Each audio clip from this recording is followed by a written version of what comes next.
another episode of Rusa Americanata. And right now we are in the heart of Turin.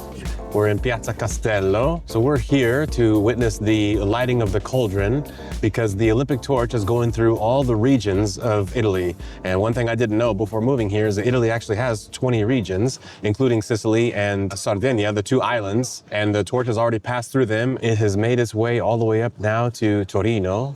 And Torino is considered a celebration city, meaning the torch passes through lots of different towns, but it doesn't stop at every single town. But tonight it will stop here and they will let the fire rest, as they call it, for the night. And so the torchbearer will run up to this area and they will put the torch in a cauldron for the night and it will light. And there's gonna be a big celebration. So we're here a bit early to check out what's going on with the festivities, just enjoy the city center before that event, and then we'll go to that event tonight.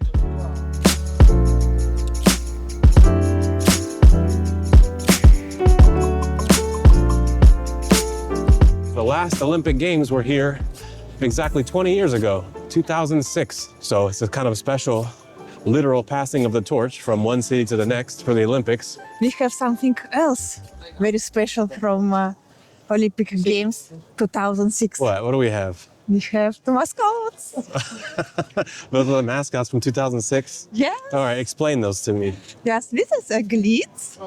It's like a ice cube, and this is a neve, like a Snow. snow. Yeah. And they were mascots of Olympic Games 2006. So these little guys are 20 years old. Yes, it's very old. Yeah. But I get them actually when Olympic Games was here. I was here in February 2006.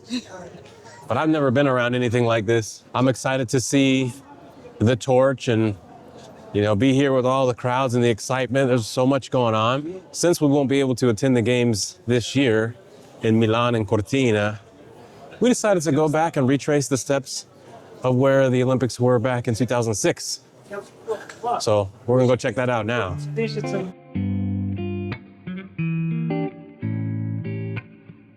Because the Olympics is coming up next month in our backyard in Milan, we got a little bit curious and we started doing some research about the Olympics here and the games and all the great stories. I don't know about you, but I've heard some horror stories about past Olympic games and what happened to the cities. And we wanted to see what effect the games had here in Turin in the last 20 years.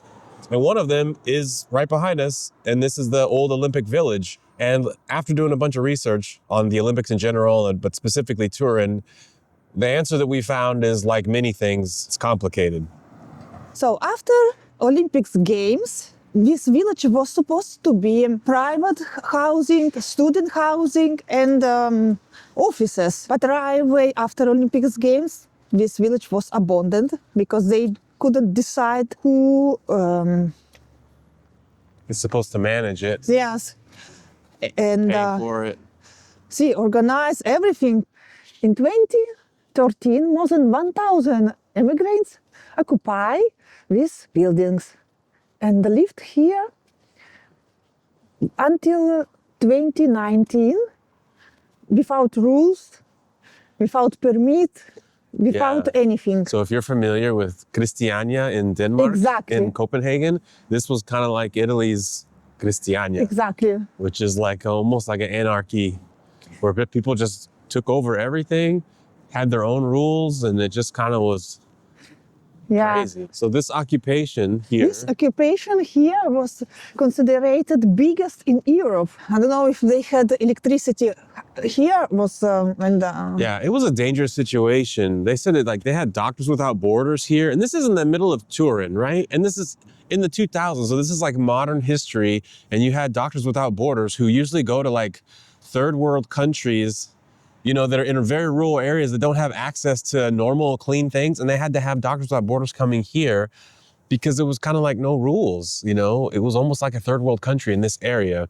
But in 2019, authorities decided to clean this area and start renovate, rebuild in 2022. Now part how was supposed to be student houses, private houses, economic houses, and It's again one of those things that's complicated because it was just mismanaged.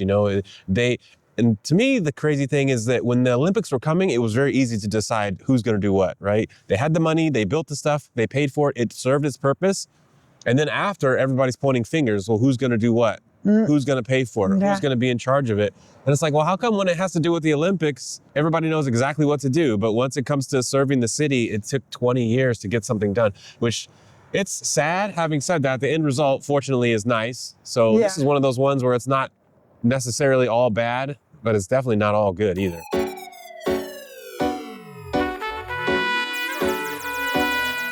Okay, now what is this?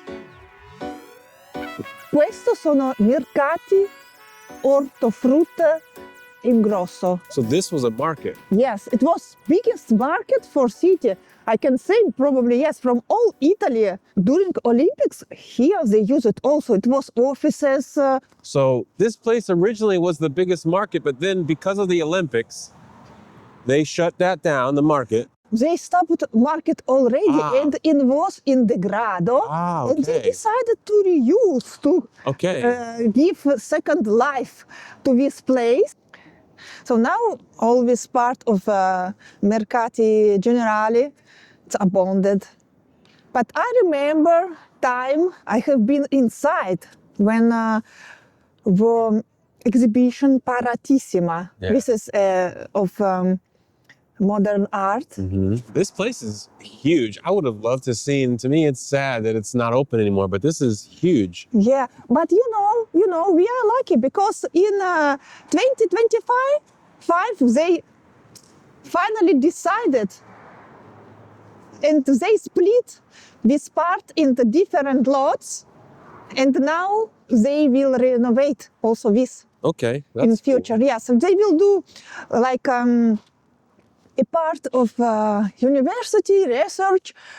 So let's talk about this arch. So this arch, I remember when we were up high, especially when we were at Superga, I remember seeing this arch. You could see it from way up there. And I remember asking, like, what is this arch? This arch was specifically built for the Olympic Games. Yes. And then this bridge too, right? This bridge wasn't here. We needed bridge to connect two parts of city because here is train line. Right. And so you can't across easily. And they built this bridge only for pedestrian and bikes. I thought this was like a landmark, just a structure that they built for, like a monument for the city, but I didn't realize it was for the Olympic Games. And then you told me all about that. What I just learned is that this bridge, the arch and the bridge are connected, literally connected, but they could have just built a boring bridge, but they ended up deciding to do an artistic styling, but they obviously built this arch, and this arch is supposed to look like a bike spokes. And originally it was supposed to be for athletes to get from the Olympic Village over to one of the race sites. Palavela. Also, they say this bridge is alive because it's a suspended bridge. Suspended bridge. So when you walk, when it's heavy wind, it's moving. So one thing that was extra difficult about building this bridge was that this train station is active and they couldn't just stop the trains from running while they were building this bridge. And so it was a very delicate operation having to work around a moving train every day. And it's not a small line. It's not like one small little line. It's quite a wide train track.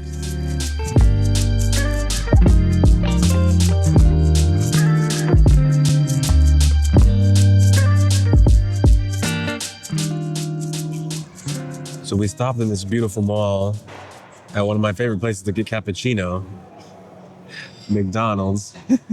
And let me tell you, yes, Italy is famous for cappuccino, and I love cappuccino here, but do not sleep on McDonald's cappuccino if you ever come to Italy. It's cheap. It's usually the normal price of a cappuccino. You're not going to get overcharged. And it's fantastic. I'm not saying the food's great, but the Cappuccino, yes. Yes. I agree. So we decided to take a detour, and the nice thing is we were just at this bridge. We're right over here. And we were over there at the arch and at the Olympic Village, and we crossed, and this bridge doesn't just connect the two sides of the town, which is really nice. It also connects to this huge building that we're on. And we're on the roof. And it used to be a Fiat offices and factory, right? Factory, yes. And the really cool thing about this building Where is we it has are. a track. We are on the roof of this building, and it actually has a racetrack on it. And they used to test cars here. Mm-hmm.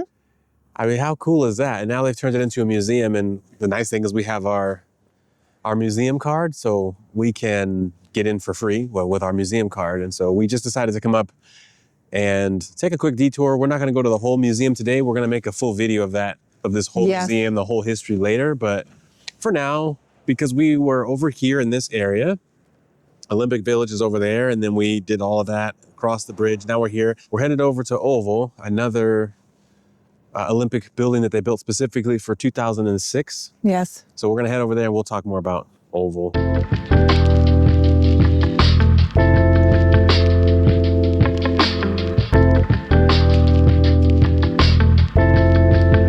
Unfortunately, the Oval building, or at least the complex, is closed for now. But it's a good example of a positive impact that the Olympics had here.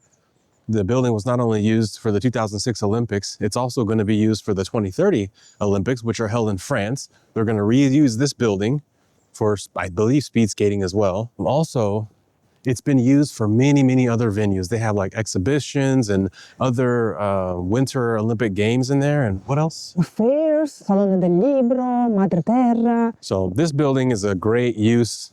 Like the taxpayers paid for it, like many of these other things, and it's still being used, and it's been used ever since. It's one of the few things that hasn't gone into disrepair. So speaking of disrepair, this area, Olympic Village here, is, we had the horrible crisis from 2013 to 2019 over in Olympic Village, and now has kind of been rectified, and we've got the bridge that's been really good, and there's some good examples, but there are some pretty bad examples of what they call white elephants when it comes to the Olympic Games and the after effects of Olympic Games. So a white elephant is a building or a structure that was built specifically for the Olympic Games, and then it's just basically been abandoned. There's the bobsled track In Cesana. and in Cesana, and also the, trampolino, the ski jump.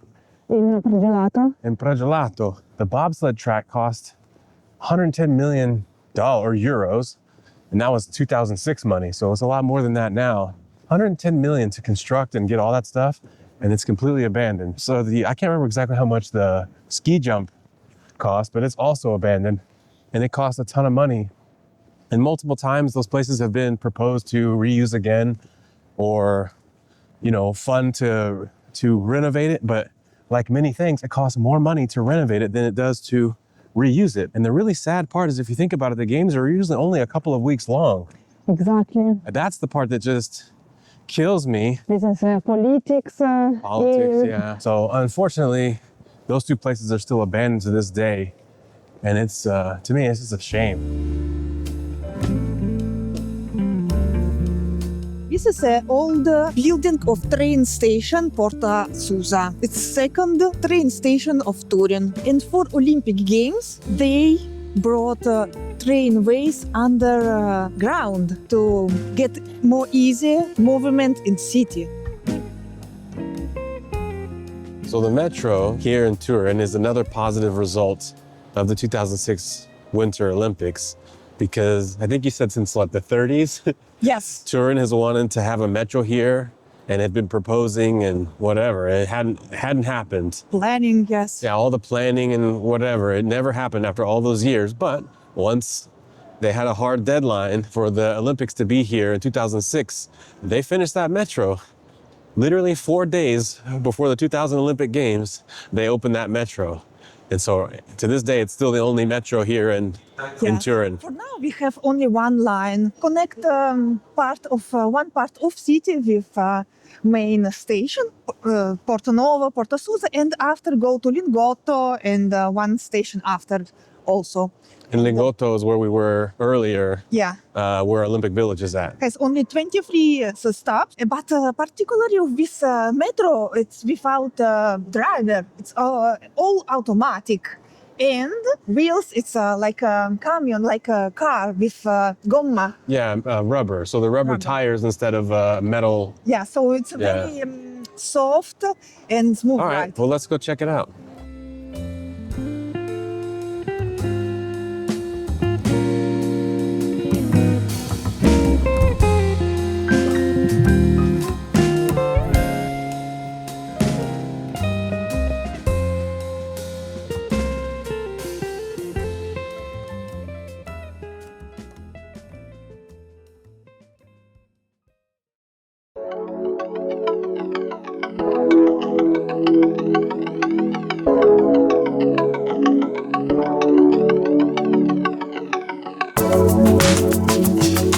Now we're at Palavela.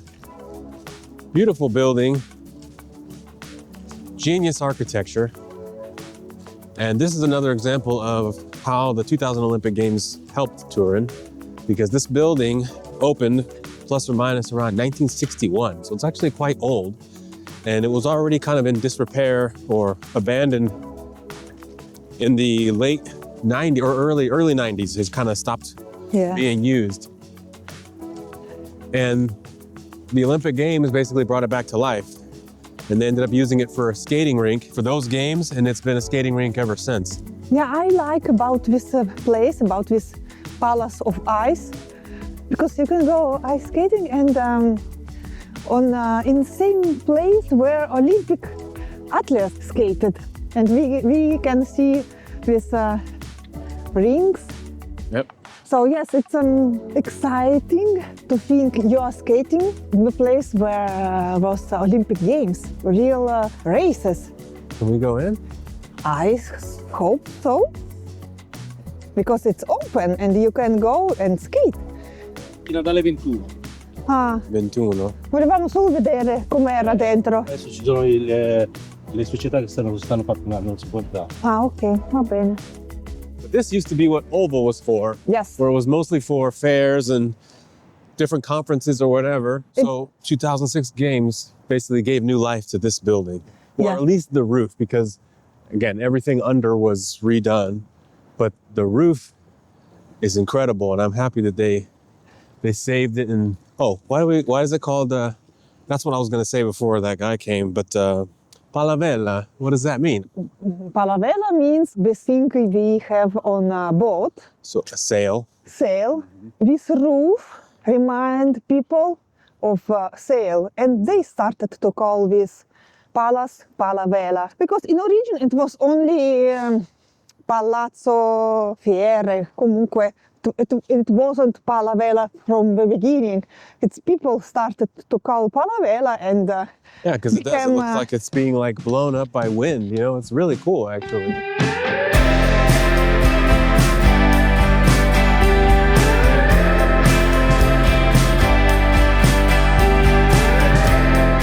are now at our last stop of the day at the Olympic Stadium, Torino. It used to be a football field, or calcio here in Italy, or soccer field for my American compatriots. And this is another example of some good that was done because of the Olympic Games, as this stadium was built in like 31, right? 1931? 33, sì. 33, okay. And it was used for soccer and different sports events. But in 1990, it was pretty much abandoned because they built a new soccer field for the two teams here in Italy, Juventus and Torino Toros, no? Mm-hmm. And from 1990 to 2005, this is pretty much abandoned building, another kind of empty place, just abandoned. But because of the games, 2005, it was refurbished. It brought new life to it. This was the stadium for the opening of the Olympic Games, and they built this huge Tower? this huge tower for the Olympic flame, and at least at the time, I'm not sure if it still keeps the record, it was the tallest Olympic fire tower that they had, and it's pretty impressive. You can actually see this tower from the building we were on. We tried to show it, maybe if I did catch it on camera, on top of the building with the Lingotto building is what it's called, right? Yes. With the racetrack. You can see the tower, see the Olympic fire tower from there. Ever since the Olympic Games, it's still in use. It didn't get abandoned a second time, or the 2006 Games brought life back to this building, and it has kept it ever since. But when it's not being used in the summer, it's also used as a venue for concerts and stuff. And there's been some pretty big names here. But this building, what was here? Because it still has the Olympic symbols on it. So this was also used. Yes, this is also was used. This is also was for some ice competition, like tracks. Always. Yeah, okay. But was this one built specifically for the Olympics, or was this already here? I think built. So this one was built and it's still in use today. Used. Yeah, so this is another This is beautiful. good example of a building that was built specifically for the Olympics and was not abandoned. It's not a white elephant. Was this for the Olympics or no? No, this is also modern art. Okay. The Fonaris Foundation for the Olympic Games. So this is for the Olympic Games. Yeah. I was right. You're right. But the cool thing about this is that, in 2 days, it will be exactly 20 years that this was inaugurated, I guess, is when you would say that. Yes, exactly.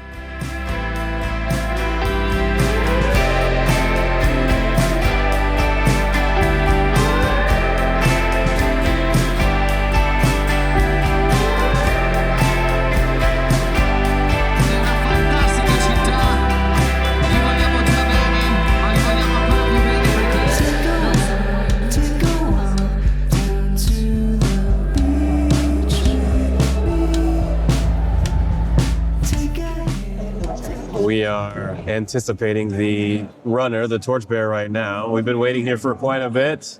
It's a bit crazy. There's a big protest just down the way there. I'm not sure if that's what's holding things up or not, but the good thing is that we got a pretty front row view, at least for now. I've never been right at the front of one of these, so hopefully they get here soon. Hopefully the protest doesn't stop things, but we'll see.